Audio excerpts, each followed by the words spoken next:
할렐루야. 우리 사순절 제5주 예배에 나오신 여러분들을 주님의 이름으로 환영하고 축복합니다. 다 같이 기도하시면서 우리 예배의 자리를 함께 나갈까요? 할렐루야. 사랑의 주님, 은혜를 감사합니다. 맑고 밝고 화창한 일기 가운데 우리를 불러주셨습니다.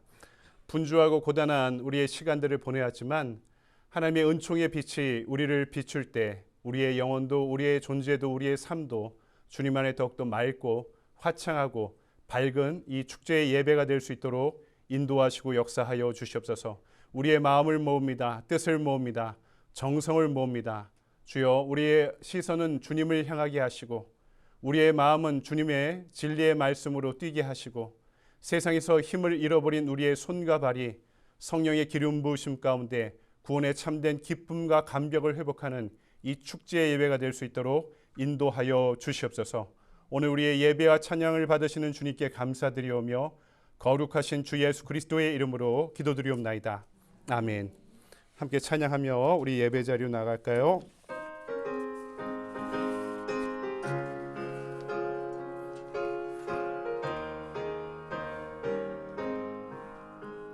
슬픈 마음 있는 사람 예수 이름 믿으면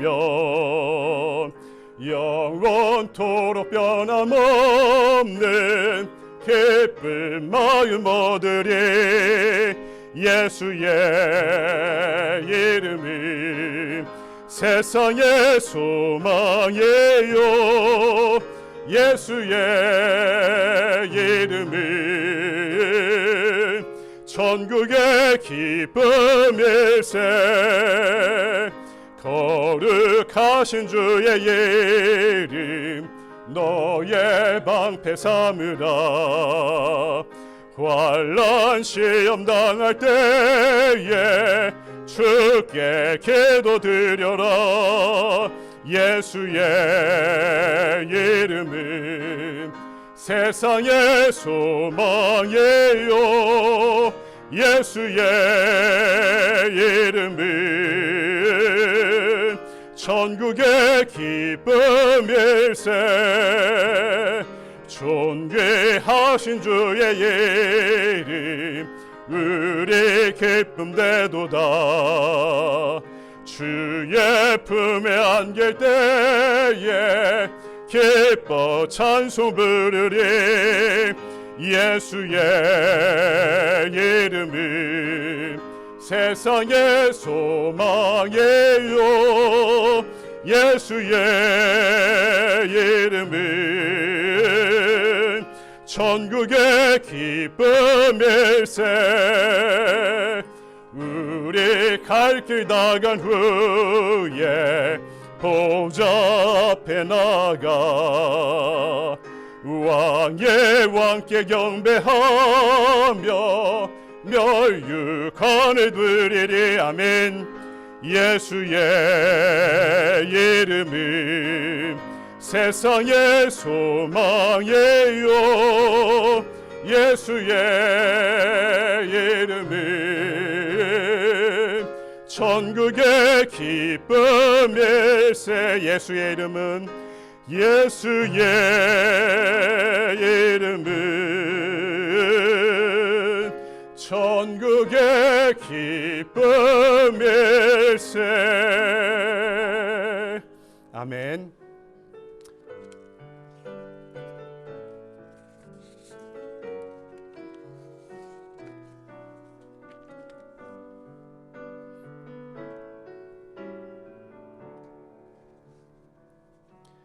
오직 주의 사랑에 매여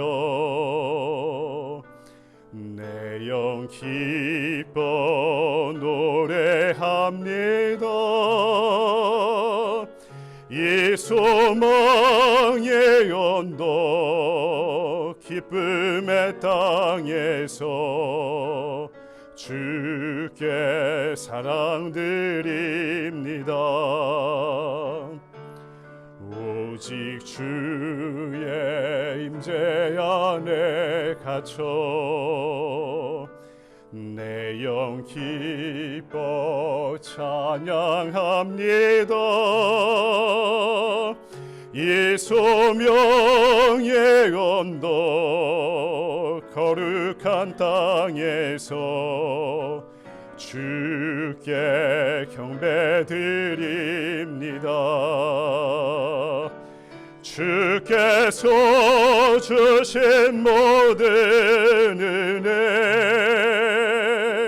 나는 말할 수 없네.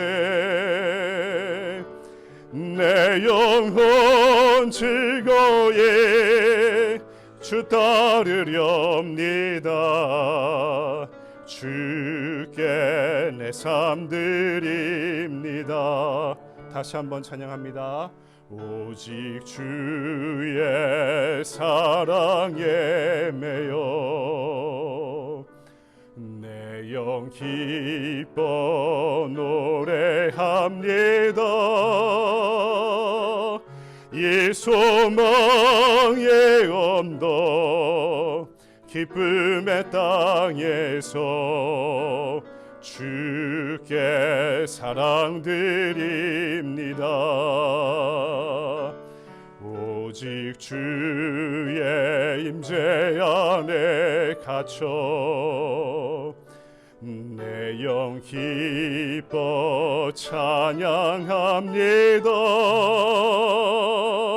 이 소명의 언덕 거룩한 땅에서 주께 경배드립니다. 주께서 주신 모든 은혜 나는 말할 수 없네. 내 영혼 즐거이 주 따르렵니다. 주께 내 삶 드립니다. 주께서 주신 모든 은혜 나는 말할 수 없네. 내 영혼 즐거이 주 따르렵니다. 주께 내 삶 드립니다. 아멘. 다시 자리에서 일어나셔서 사도신경으로 신앙 고백하시겠습니다. 전능하사 천지를 만드신 하나님 아버지를 내가 믿사오며 그 외아들 우리 주 예수 그리스도를 믿사오니 이는 성령으로 잉태하사 동정녀 마리아에게 나시고 본디오 빌라도에게 고난을 받으사 십자가에 못 박혀 죽으시고 장사한 지 사흘 만에 죽은 자 가운데서 다시 살아나시며 하늘에 오르사 전능하신 하나님 우편에 앉아 계시다가 저리로서 산자와 죽은 자를 심판하러 오시리라. 성령을 믿사오며 거룩한 공예와 성도가 서로 교통하는 것과 죄를 사하여 주시는 것과 몸이 다시 사는 것과 영원히 사는 것을 믿사옵나이다. 아멘. 만복의 근원 하나님 온 백성 찬송 드리고 저 천사여 찬송하세. 찬송 성부 성자 성령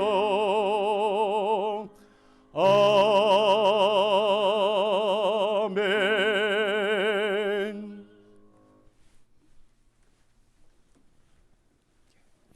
다 함께 기도드리겠습니다. 사랑하는 하나님 아버지, 오늘 거룩한 주일을 맞아서 저희 산림교회 가족들이 한자리에 모였습니다. 저희들 모두 마음을 깨끗게 하고 신령과 진정으로 주님께 닿는 귀한 예배를 드릴 수 있기를 기도합니다.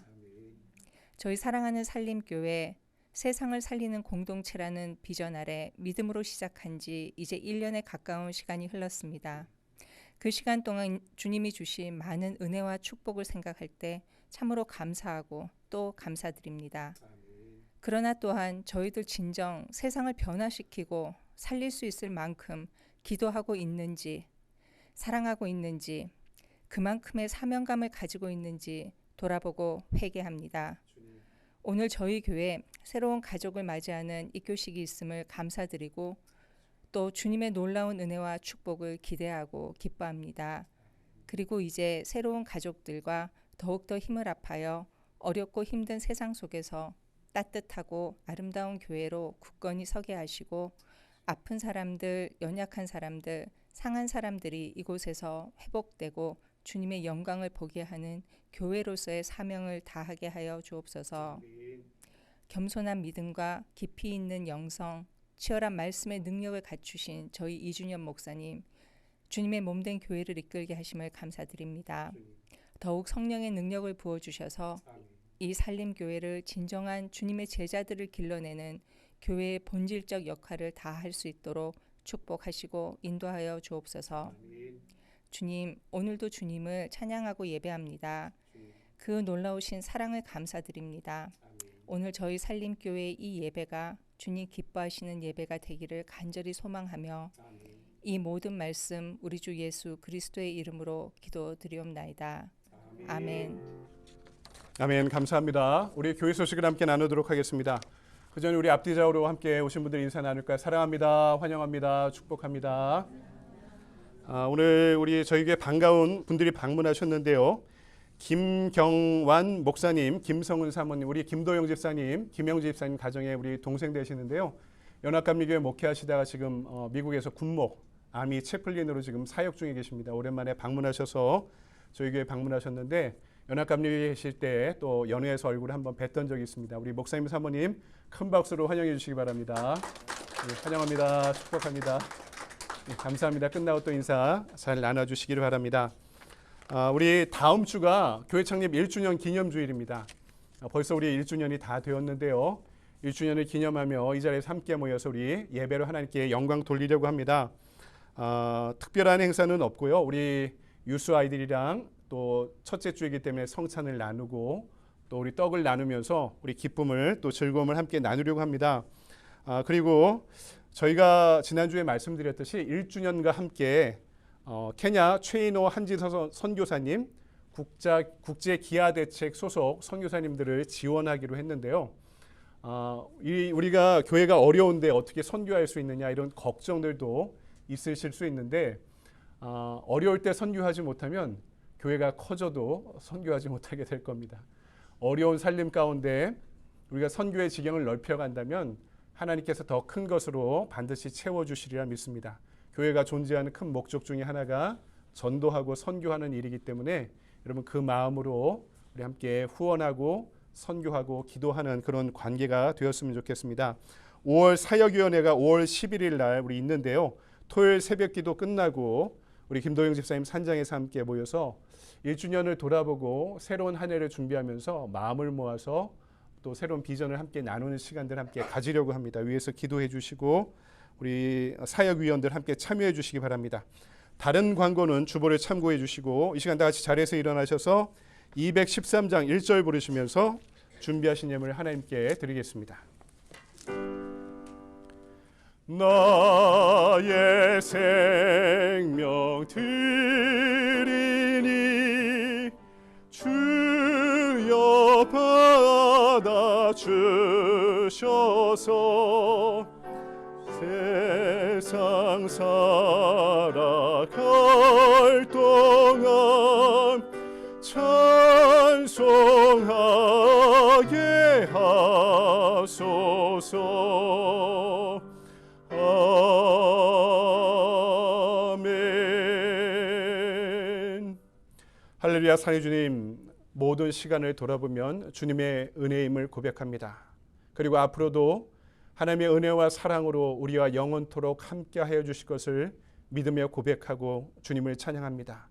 그 은혜로 은사로 우리를 만나시고 만져주시고 일으켜주시는 주님, 주님의 은혜에 감사하며 예물 드리오니 이 예물에 담긴 주님을 향한 사랑과 믿음의 고백을 함께 받으시고 지고지순한 가치를 받으시고 또 우리를 주님을 향한 그 모든 사랑의 마음을 받아주셔서 이 모든 것들이 사용되는 곳에서 주님의 공의와 사랑의 나라가 확장되는 데 사용하여 주시었고, 더불어 예물 드리는 우리를 축복하여 주셔서 우리의 믿음이 날마다 자라고 자라 우리의 몸도 주님 기뻐 받으시는 거룩한 산 제물로 드릴 수 있도록 인도하여 주시옵소서.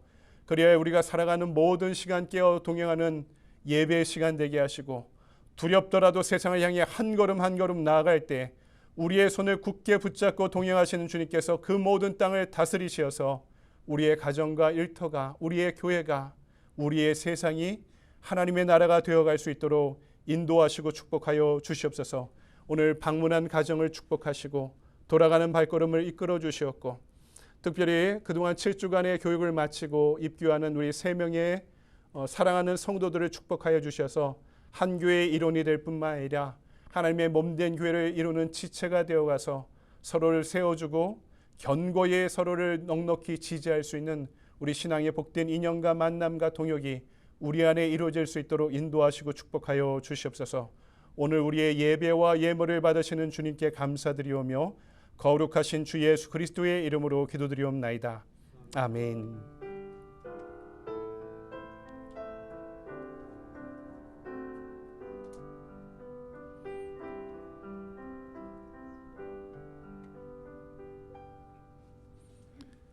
서신 채로 오늘 우리 계신 하나님의 말씀 함께 볼까요?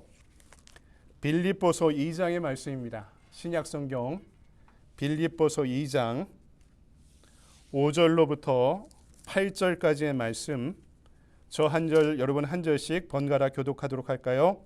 너희 안에 이 마음을 품으라. 곧 그리스도 예수의 마음이니 그는 근본 하나님의 본체시나 하나님과 동등됨을 취할 것으로 여기지 아니하시고 오히려 자기를 비어 종의 형체를 가지사 사람들과 같이 되셨고 사람의 모양으로 나타나사 자기를 낮추시고 죽기까지 복종하셨으니 곧 십자가에 죽으심이라. 아멘. 주님의 말씀입니다. 말씀해 주신 하나님께 감사드립니다. 다 자리에 앉으시겠습니다. 우리 아까 광고가 빠졌는데요. 지난 7주 동안에 우리 구원 세미나 과정을 진행하고 3분이 이수하게 되었습니다. 우리 김선숙 성도님, 이종혁 선도님, 우리 배순희 집사님 3분이 수료하고 입교하게 되었는데 입교식은 따로 진행하지 않고요. 큰 박수로 여러분 축하해 주시기 바랍니다. 예. 감사합니다. 축복합니다. 지난주부터 우리가 잔 스토트 목사님의 제자도란 책에 나온 7가지 제자도에 대한 주제를 놓고 말씀을 전하고 있는데요. 오늘은 그 2번째 시간입니다. 우리가 읽은 말씀 가지고 이 시간에는 예수님을 닮아야 합니다라는 제목으로 말씀의 은혜를 함께 나누고자 합니다. 제가 한국 교회사의 아주 중요한 한 장면을 소개해드리면서 오늘 말씀을 시작하려고 하는데요. 지금부터 100년도 더 된 때였습니다. 1909년 전라도 광주 양림동에서 한국인을 치료하던 의료 선교사 오웬이라는 분이 계셨는데 본인이 의사면서 급성 폐렴에 걸리게 되었습니다. 그래서 고쳐줄 사람이 없으니까 먼 곳에서 사역하고 있는 역시 의료 선교사이자 동료 선교사였던 포사이트라는 분한테 연락해서 와서 나를 좀 도와달라는 요청을 하게 된 겁니다. 그래서 이분이 타 지역에 있다가 급하게 전라도 광주로 오게 되었던 거죠. 근데 오는 도중에 차마 얼굴을 보기가 힘들 정도로 얼굴 전체가 뭉개져 버린 여자 한센병 환자를, 옛날에는 나병이라고 불렀죠. 지금은 공식적으로 한센병이라고 부르는데요. 이 한센병 환자를 만나게 되어서 이분을 치료하기 위해서 본인이 타고 오던 나귀 위에 이 환자를 태워서 광주로 급히 가게 되었던 것입니다. 병원에 도착해서 걷지도 못하는 이 환자를 내려서 겨드랑이를 이렇게 부축을 하면서 들어가던 중에 이 환자의 지팡이가 떨어지게 되었던 것입니다. 이제 지팡이를 짚고 다니셨던 거죠. 근데 얼굴에서 너무 많이 진액이 흘러 넘쳐서 이 안고 계시는데 포사이트 선교사의 양복에 이 진물과 피고름이 다 묻게 되었던 것입니다. 그래도 어찌 할 수 없으니까 이 환자를 데리고 가는데 지팡이가 떨어진 곳 앞에 이 아픈 폐렴에 걸린 오웬 선교사님의 조수였던 한 한국인 청년이 지나가고 있었던 거죠. 그래서 이 포사이트 선교사님이 어눌한 한국말로 저 지팡이를 좀 주워달라 이렇게 부탁을 했던 것입니다. 그러자 이 조선인 조수 청년이 망설입니다. 그 지팡이에는 환자의 손에서 흘러내리던 피고름이 진액이 잔뜩 묻어 있었던 것입니다. 환자를 보니까 손가락 중에 다른 것들이 다 떨어져 나가서 두 손가락만 남아있던 상황에 그 두 개의 손가락만 붙잡고 지팡이를 쥐고 있었던 거죠. 망설이던 조선인 조수는 마침내 마음속에 괴로워하던 중에 이 포사이트와 이 환자가 자기를 너무나 따뜻한 모습으로 보고 있던 그 얼굴을 보면서 이러지도 저러지도 못하는 상황이었습니다. 마침내 용기를 내어서 지팡이를 집어서 이 한센병 환자의 손에 지팡이를 쥐어주게 되었습니다. 다 문드러진 환자의 얼굴에서도 웃음꽃이 피어났고요. 포사이트도 속으로 잘했다 하는 표정으로 이 청년을 응원하고 있었던 것입니다. 그 순간이 후에 목사가 되어서 한국 최초의 나환자 집단촌을 정착촌을 광주에서부터 시작해서 여수의 애향원, 소록도의 나환자촌을 건립했던 청년 목회자 최흥종이 조선의 작은 예수로 거듭나는 그런 순간이었습니다. 그전에는 그냥 병원 의사의 교수였는데 이 일이 그의 인생에 너무나 큰 어떤 도전을 주게 되어서 평생 돌아가시기 전까지 한국의 나환자들, 한센병 환자들을 위해서 이 최흥정 목사님이 살아가게 되었던 것입니다. 훗날 이 최흥정 목사는 그 순간에 이렇게 고백하고 있습니다. 당시 예수님의 박예정신은 고사하고 동포에조차 겨려한 인간으로서 내가 무슨 신앙인이냐라는 자책이 나를 사로잡았다. 그러나 다음 순간 뜨거운 감동이 내 마음을 뒤흔들어 땅에 떨어진 그 지팡이를 주어 환자에게 쥐어주었다. 그 당시 교회 집사직을 맡으면서 제법 믿는다고 하던 나였는데 사랑이라는 진미를 못 깨닫고 있던 중에 포사이트 선교사 같은 분의 사랑의 행동을 보고 나서야 비로소 나도 깨닫게 된 것이다 라고 그때를 회고하며 본인이 이후에 왜 나 환자들을 위해서 목회하며 살았는지에 대해서 그 짧은 한순간의 체험으로 인해서 그들을 위해 평생을 살아갈 결심을 하게 되었던 그날을 이 최홍정 목사님이 후에 이렇게 회고했던 겁니다. 최홍정 목사님 좀 특이한 분입니다.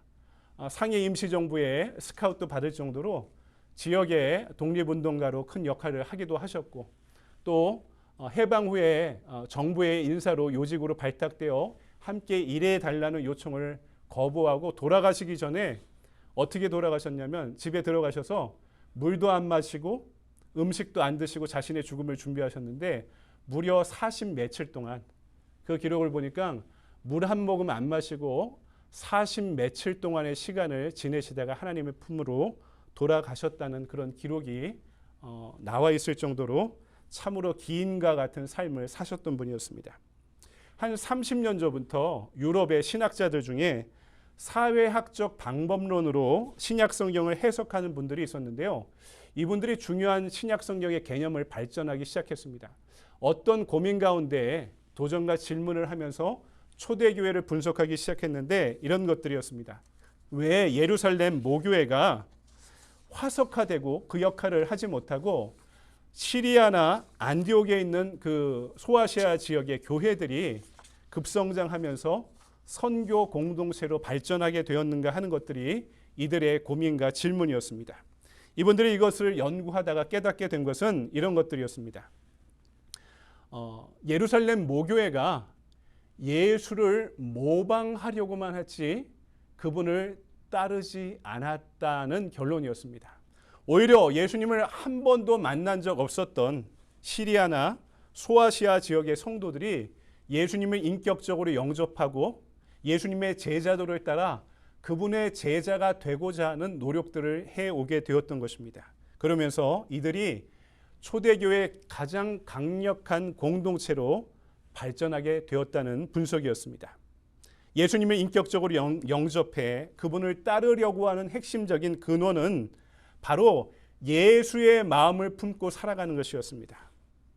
예수의 마음을 품고 살아가는 것이 그들이 추구하는 제자도의 핵심이었다는 것입니다.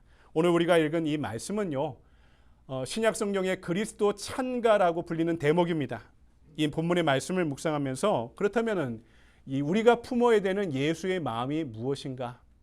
그 마음을 품고 예수를 닮으려고 할 때 우리가 품어야 되는 예수님이 당신이 갖고 있던 당신의 마음이 무엇인지에 대해서 오늘 빌립보서 2장은 몇 가지로 우리에게 교훈을 주고 있습니다. 첫 번째, 우리는 예수님의 성육신을 닮아야 됩니다. 오늘 7절 말씀 보니까 오히려 자기를 비워 종의 형체를 가지사 이렇게 말씀하고 있는데 여기서 비우다라는 헬라어는 케노시스라는 헬라어 단어입니다. 이 비움이란 단어만큼 이 비움이란 낱말만큼 예수님의 사역에 대해서 그분의 마음에 대해서 잘 설명해 주는 단어가 없습니다. 이 비움이란 단어에 대해서 주석학자들, 신약학자들은 그동안 많은 논쟁이 있었던 것이 사실입니다. 예수님이 무엇을 비웠을까? 비운 게 무엇일까? 이 땅에 신이셨던 그분이 이 땅에 인간으로 오시려면 무엇을 비우셨을까? 그럼 신성을 비우셨는가? 그분이 신이 아니셨는가? 그런 뜻이 아니라 신성을 비운 것이 아니라 본질적으로 신으로 받아야 되는 그분의 특권을 포기하셨다는 이야기입니다. 그러면서 하나님과 동등된 자리를 내려놓으시고 사람의 자리를 취하셨다는 뜻입니다. 신으로 받을 수 있는 온갖 대접을 스스로 포기하셨다는 거죠. 대신 사람의 모습, 종의 모습으로 이 땅을 오셔서 우리가 경험할 수 있는 가장 극단적인 온갖 천대와 오해와 고난을 감내하시면서 우리보다 우리를 더 잘 이해하는 하나님이 되셨다는 거죠. 그분은 스스로 결핍의 자리, 고난의 자리, 빈자리를 스스로 선택하셨다는 것입니다. 어려서 하던 퍼즐이 있습니다. 이 판판한 퍼즐에 숫자나 낱말이나 그림을 맞추는 퍼즐이 있어서요. 그런데 이 판을 새롭게 맞출 수 있는 이유는요, 퍼즐에 빈칸이 한 칸 있었기 때문입니다. 그래서 그 빈칸 한 칸으로 다른 퍼즐들을 옮겨가면서 제 숫자나 제 자리를 맞히는 놀이가 있었습니다. 저는 예수님이 이 세상에 그런 빈칸을 만드신 분이라는 생각이 듭니다. 예수님 당시 이스라엘은 바리새파와 율법학자들, 대제사장들, 로마 총독과 헤롯 왕권이 이룩한 공고한 지배체제가 있어서요. 빈칸 없이 빡빡하게 모든 것이 채워있는 그런 퍼즐과 같은 그런 시대였습니다. 그 속에서 세상의 주류에 들어오지 못하는 사람들, 죄인이라 손가락질 받는 사람들은요. 꼼짝달싹 할 수 없이 숨도 쉴 수 없는 사회가 바로 예수님 당시의 이스라엘이었던 것입니다. 예수님의 십자가는 그분의 공생애는요. 거기에 빈 한 칸을 만드는 운동과도 같았습니다. 자신이 십자가를 지심으로 예수님이 몸소 빈칸이 되신 것입니다. 그때부터 사람들은 예수님의 빈칸을 메우기 위해 움직이기 시작합니다. 그렇게 하며 생긴 빈칸은 또 다른 사람들이 치워가기 시작하는 행복한 놀이와 삶과 운동이 시작된 것입니다. 이렇게 예수의 빈칸으로 모두가 찾아가며 시작된 운동, 하나의 놀이마당, 이것을 우리는 하나님 나라 운동이라고 부르는 것입니다. 여러분, 이 말씀 안에 저도 좀 생각해 봅니다. 나도 무엇을 비워가며 살았는가? 제가 1년 전에 개척할 때도 스스로를 비우는 것이라 생각하고 각오하고 결심했었습니다. 교회가 크게 성장하지 않았어도 안정적이었던 교회에서 한 교회를 개척할 때 저도 제가 갖고 있는 자리를 내려놓는 마음으로 결단하며 개척했습니다. 그 마음을 지금 1년이 지났는데 얼마만큼 간직하고 있는가?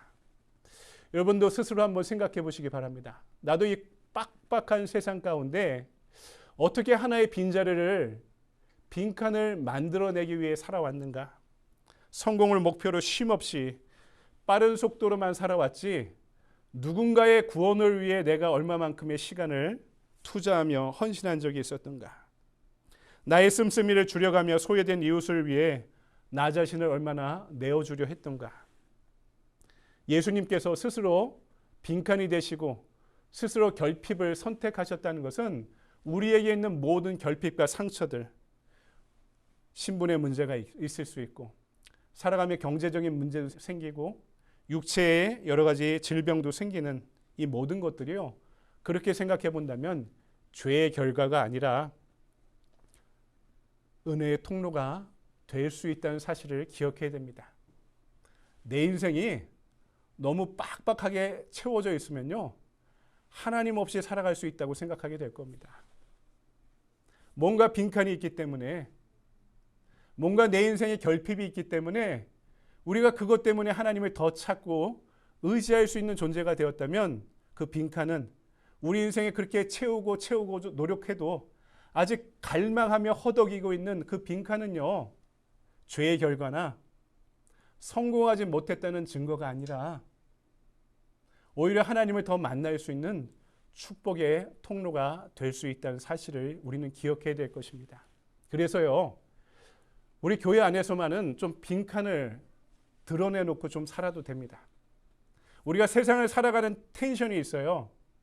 남에게 결핍과 약점과 단점을 보여주면은 무시당하며 살아왔던 경험이 있기 때문에 그것을 안 보여주는 것이 지혜라고 생각합니다. 그러다 보니까 교회 안에 들어와도 내 단점, 내 인생의 결핍, 내 인생의 상처는 절대로 보여주어서는 안 된다는 것으로 생각하게 되는 거죠.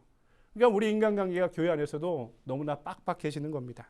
좀 모자르면 모자른 대로, 부족하면 부족한 대로 살아도 됩니다. 왜냐하면 우리가 어떤 믿음이 있는 거죠. 그 빈칸이, 그 결핍이 하나님을 만날 수 있는 축복의 통로가 될 수 있다고 믿을 수 있다면은 그것을 드러내는 것도 두렵지 않고, 그것을 존중해주고, 그것을 감싸 안아주고, 그것을 격려해주고 지지해 줄 수 있는 만남이 우리 안에도 가능해지기 때문입니다. 그것이 바로 성육신의 마음, 나 자신을 비우는 것이고 예수님의 마음을 품고 그분을 따르는 한 방법이 될 수 있다는 사실을 우리는 기억해야 될 것입니다. 자신이 오를 수 있는 최대의 사회적 위치에 올랐던 사람이 있습니다. 하버드와 예일의 교수직에 올라왔던, 카톨릭의 수사이기도 했던, 하지만 어느 날 갑자기 하버드 대학의 교수직을 내려놓고 캐나다의 장애인 공동체인 데이브레이크를 찾으면서 자신의 인생의 빈칸을 채우려고 했던 미국의 영성가이자 현대의 현인으로 불리던 헨리 나우엔이라는 분이 있습니다. 이분이 세상의 리더가 되고자 하는 사람들에게 예수의 마음을 품는 것이 이 시대에 진짜 필요한 공동체의 리더십임을 알려주면서 죽기 전에 이와 관련된 글을 마지막으로 썼는데요. 그 중에 한 대목을 제가 인용해 보고자 합니다. 크리스찬 리더십의 길은 세상이 시사하는 방향처럼 저 높은 곳을 향한 것이 아니라 그것은 십자가로 직결되는 저 낮은 곳을 향한 움직임입니다. 이 말은 매우 자학적이고 자조적으로 들릴지 모르지만 그리스도의 첫사랑을 경험하고 그의 목소리를 청종하고 살기로 결심한 사람들에게 예수님을 따라가는 길은 세상이 결코 알 수 없는 하나님의 평화와 기쁨을 향한 길입니다. 이 길은 힘과 통제와 지배의 리더십이 아니라 하나님의 고난받는 종이신 예수가 보여주신 스스로를 비우시고 낮추시는 무력함과 겸손함의 길인 것입니다. 바로 여기에 우리 모두가 찾고 있는 참된 기독교적 리더십의 미래가 기다리고 있습니다. 두 번째, 우리가 배워야 되는 예수님의 마음은 그분의 순종에 있습니다. 그것은 복종하는 마음, 순종하는 마음입니다. 오늘 8절, 사람의 모양으로 나타나셨으며 자기를 낮추시고 죽기까지 복종하셨으니 곧 십자가에 죽으십니다. 언제까지 복종하셨다고요? 죽기까지 복종하셨다. 그러니까 우리가 예수님의 마음을 품고 사는 것이 뭡니까? 우리에게 맡겨진 인생의 십자가 없는 인생이 없죠. 여러분의 인생의 십자가가 다 있습니다. 남편이 십자가일 때도 있고, 아내가 십자가일 때도 있고, 자식이 십자가일 때도 있고, 부모가 십자가일 때도 있고, 신분의 문제가 있을 수 있고, 경제적인 어려움이 있을 수도 있고, 관계의 어려움이 있을 수 있고, 인생에 십자가 없는 사람이 어디 있습니까? 하지만 예수의 마음으로 살아간다는 것은 그 십자가를 포기하지 않고 도망치지 않고 그 십자가를 나에게 주신 주님의 마음에 복종하며 살아가는 길이다라고 말씀하고 있는 것입니다. 그것은요, 어느 하루아침에 내가 은혜 받아서 단박에 쌈박하게 쉽게 이루어지는 길이 아닙니다. 그것은 하루아침에 이루어지는 길이 아니라 날마다 자신을 그 십자가 앞에 쳐서 복종시키는 순종의 훈련을 통해 가능하다는 것입니다. 교회 안의 문제도 마찬가지죠. 예수님을 따라오려는 사람들은 자기를 부인하고 자기의 십자가를 지라 이렇게 말씀하시잖아요. 그런데 우리는 언제나 자기를 긍정하는 열심이 많습니다. 그리고 자신의 뜻으로 십자가를 지려고 합니다. 그러니까 어떻게 되냐면 나는 죽고 그리스도로 살아가는 것이 아니라 나는 살고 그리스도의 뜻을 죽이는 어떤 선택과 결정과 방향을 찾아볼 때가 많다는 것입니다. 그래서 순종은 내가 죽는 것과 함께 가는 것입니다. 나는 이제 죽었습니다. 나는 이제 죽었습니다. 이 고백이 분명한 사람이 그리스도의 뜻에 순종할 수 있는 사람입니다. 자가 죽지 않는 상태에서, 그러니까 자기 부인의 십자가가 없는 상태에서 내는 열심은 오히려 서로를 밀어내고 우리 사이에 분열을 낳을 수 있기 때문입니다. 오늘 2장 17절에 사도 바울이 자신을 전제로 표현하고 있습니다. 전제란 것은 뭐냐면 재물을 불에 태울 때 불에 잘 타게 만들기 위해서 아주 도수가 높은 포도주를 그 재물 위에 붓는 의식을 가리킵니다. 그러면 향도 나고 이 알코올 성분 때문에 재물이 더 잘 타게 되거든요. 내가 살아보니까 내가 사도다 이렇게 자랑하는 게 아니라 나는 전제다. 너희들이 잘 하나님 앞에 드려질 수 있도록, 태워질 수 있도록 너희들을 위해 잘 불붙게 만드는 전제에 불과하다. 사도 바울의 고백입니다. 숙성된 포도주가 나는 되길 원한다. 하루아침에 이루어지는 게 아니죠. 우리가 제자가 되는 것도요, 하루아침에 이루어지는 것이 아닙니다. 이 좋은 와인이 좋은 통에 보관하기도 해야 되고, 좋은 원료를 써야 되기도 하고, 습도와 온도를 잘 맞춰야 되고, 또 오랜 시간 묵어져야 되고, 이래야지 상품성 있고 가치 있는 와인이 만들어지는 것처럼 우리도 하루아침에 야 내가 붕에 가서 은혜 받았어. 붕에 가서 은혜 받아서 한날 하루아침에 성인이 되는 경지에 이르는 그런 제자가 결코 될 수 없다는 것이죠. 그런 인생의 아주 중요한 결정적인 사건을 경험할 때가 한두 번 올 수는 있지만 날마다 바울과 같은 영적인 대가도 자신을 십자가에 쳐 복종시키는 훈련 없이 그 길을 갈 수 없었다고 고백하는 거죠. 바울이요, 이를 위해 아라비아 광야에서 3년 동안 훈련받았습니다. 그리고 다소에서는 14년의 시간을 보내면서 하나님과 동행하는 연습을 할 수밖에 없었습니다. 바울이 바울된 것은요, 다메섹 도상에서 예수님을 만나 꼬꾸러지는 경험 가운데 하루아침에 이루어진 것이 아니라 그런 인생을 변화시킬 경험을 하고도 십수년 하나님과 동행하는 연습을 날마다 처절하게 하는 가운데 이제는 나를 하나님 앞에 전제처럼 드릴 수 있다라고 고백하게 된 것입니다. 여러분, 오늘 우리도 마찬가지죠. 우리의 생각과 말과 행동이 날마다 나를 십자가 앞에, 내 인생의 그 어려운 십자가 앞에 나를 쳐서 복종시키는 그 순종의 훈련 가운데 하루하루 여러분의 영적인 진보가, 예수의 마음을 품고 예수를 닮아가는 그런 진보가 이루어지길 소망합니다. 마지막으로 예수를 닮는 것은 그분을 바라볼 때 가능합니다. 제가 미국의 소설가 중에 좋아하는 소설가가 주홍글씨의 작가인 나다니엘 호돈입니다.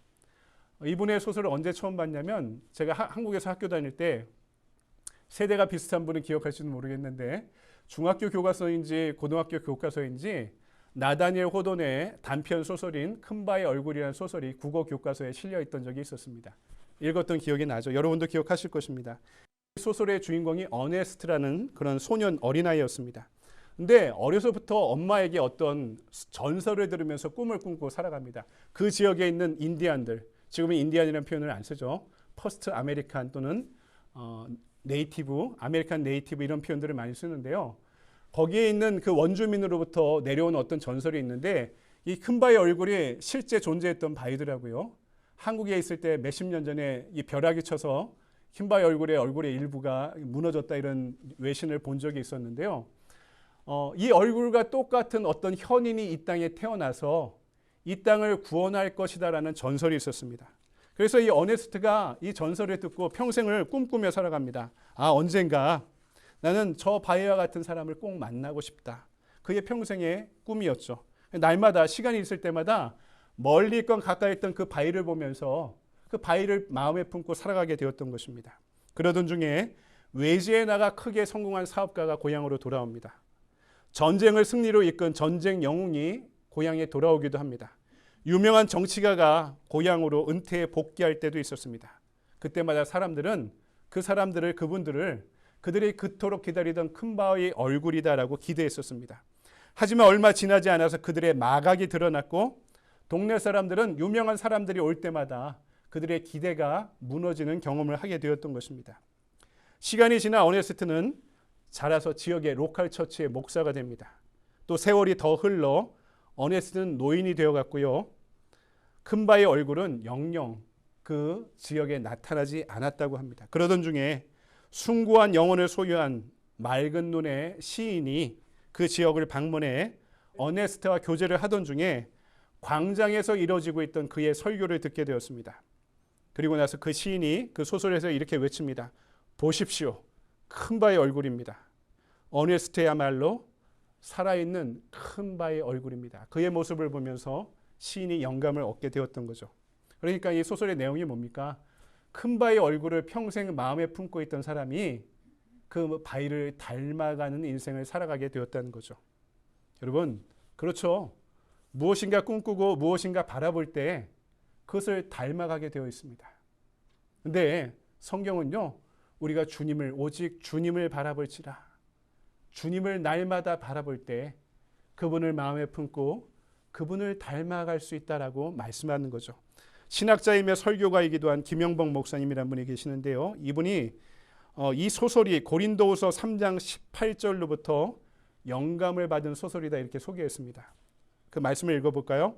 우리가 다 수건을 벗은 얼굴로 거울을 보는 것 같이 주의 영광을 보매 그와 같은 형상으로 변화하여 영광에서 영광에 이르니 곧 주의 영으로 말미암음이니라. 이 구절에서 주목할 부분이 주님의 영광을 바라본다는 문구인데요. 여기에 헬라어 단어는요, 거울에 비춰본다는 뜻을 갖고 있습니다. 그러니까 주님의 영광을 바라본다는 건 뭡니까? 그냥 거기서 그치는 것이 아니라 주님의 영광 앞에서 자신을 들여다본다는 것입니다. 주님의 영광을 바라본다는 것은 그 주님 앞에 서 있는 내가 어떠한 존재인지를 깨달아 간다는 것입니다. 어네스트가 큰 바의 얼굴을 바라볼 때 나도 평생 저런 존재가 되고 싶다. 그런데 지금 나의 상태는 어떤가? 나는 어떤 존재인가? 이런 것을 생각하면서 그 어린아이가 성장하게 되었다는 거죠. 하나님의 영광을 바라본다는 것도 마찬가지죠. 그분의 영광을 바라보며 그분의 영광과 임재를 예배하는 나는 어떤 예배자인가? 어떤 마음을 품고 날마다 살아가는가? 나는 어떤 크리스찬인가? 그분의 영광 앞에 나는 어떻게 놓여 있는가? 나의 실존을, 나의 영적인 상태를, 내가 살아가는 방법과 나의 생각과 나의 선택과 행동을 그분의 영광 앞에 날마다 거울을 보듯이 들여다본다는 뜻입니다. 이것이 주님의 영광을 바라본다는 말의 뜻이라는 것입니다. 어네스트가 날마다 바위를 바라봤듯이 바울도 날마다 그렇게 하다가 주님을 닮아가게 되었고 주님처럼 살게 되었다는 고백입니다. 사랑하는 여러분, 말씀을 정리합니다. 바울 사도는요, 예수 그리스도를 닮는 일을 평생 마음에 두고 살았다. 지금 이렇게 고백하고 있습니다. 그렇게 갈망하고 추구했기 때문에 예수님을 닮아가게 되었고 그렇게 살아갈 수 있었던 것이죠. 여러분, 지난주에 이 시대의 제자도가 첫 번째 주제를 세상과 불화하는 것, 세상에 불순종하는 것이라 말씀드렸습니다. 세상의 주류가 된 어떤 흘러가는, 세상을 흘러가게 하는 가치에 그것이 하나님의 뜻이 아니라면 불화하고 불순종해라. 그게 단순히 어떻게 가능합니까? 그보다 더 큰 영적인 흐름이 있다는 것을 알아야지, 그것을 쫓아야지, 예수의 마음을 품고 예수를 닮아가야지 세상과 불화할 수 있다는 것입니다. 더 중요한 것을, 이 세상을 흘러가게 만드는 가치보다 더 중요한 가치가 있다는 것을 적어도 발견하고 믿고 바라보고 살아갈 때 그 세상을 세상되게 만드는 가치와도 불화하고 불순종할 수 있다는 뜻입니다. 바로 거울을 바라보듯이 날마다 주님을 바라볼 때 우리에게 그 영적인 꿈이 현실이 될 수 있다고 말씀하는 것입니다.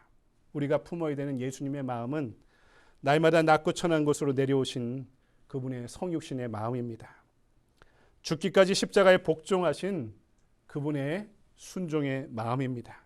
그렇게 예수의 마음을 품고 예수의 길을 걸어가며 그분을 닮아가는 것이 여러분 목사인 저의 평생의 야망입니다. 제 꿈은요, 대형교회 목사가 되는 게 아닙니다. 개척하지도 않았겠죠. 제 평생의 야망은요, 예수님을 닮아가고 예수님을 쫓아가는 것입니다. 그렇게 예수를 바라보며 예수를 닮아가는 것이 또한 이 자리에 예배드리는 여러분의 꿈과 소망이 되기를 주님의 이름으로 간절히 축원드립니다. 기도하겠습니다. 사랑의 주님, 우리를 무리로 부르지 않으시고 이 세상을 변화시키는 소수의 제자로 부르고 계시다는 사실을 알고 있습니다. 때로는 무리처럼 힘이 없게 나의 이익을 쫓아 주님을 따를 때도 있지만, 하지만 주님, 오늘의 말씀 가운데 우리가 분명히 알고 있는 것은 우리를 언제나 제자로 부르고 계시다는 주님의 부르심 앞에 우리가 놓여 있다는 사실입니다. 주여, 우리도 주님의 마음을 품고 살아가길 원합니다.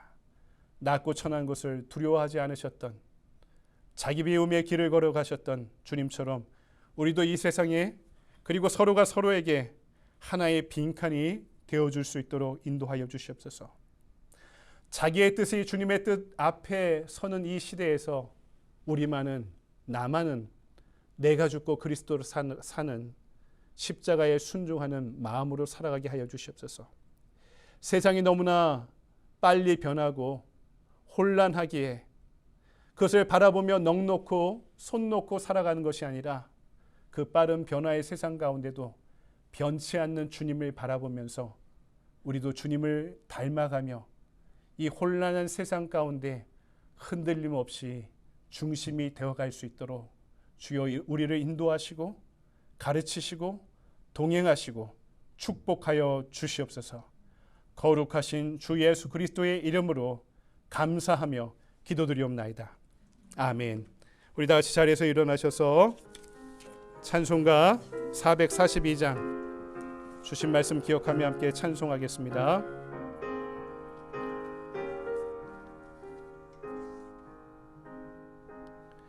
초장미꽃 위에 예수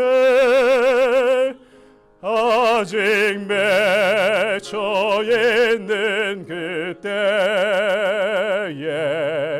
귀에 그는 이 소리 들리네 주 음성 분명하다. 주님 나와 동행을 하면서 나를 챙겨 삼으셨네. 우리 서로 받은 그 기쁨은 알 사람이 없도다. 그 청한 주의 음성 우는 새도 잠잠케 한다. 내게 들리던 주의 음성에 내 꾀에 쟁쟁하다. 주님 나와 동행을 하면서 나를 챙겨 삼으셨네. 우리 서로 받은 그 기쁨은 알 사람이 없도다. 밤 깊도록 동산 안에 주와 함께 있으려 하나 괴로운 세상에 할 일 많아서 날 가라 명하신다. 주님 나와 동행을 하면서 나를 챙겨 삼으셨네. 우리 서로 받은 그 기쁨은 알 사람이 없도다. 아멘. 오늘 이 시간의 예배를 위해서 우리 김경환 목사님 나오셔서 축도해 주시며 예배를 마치겠습니다. 주님, 저희 오늘 함께 주님의 말씀을 들었습니다. 저희 모두는 약한 자입니다.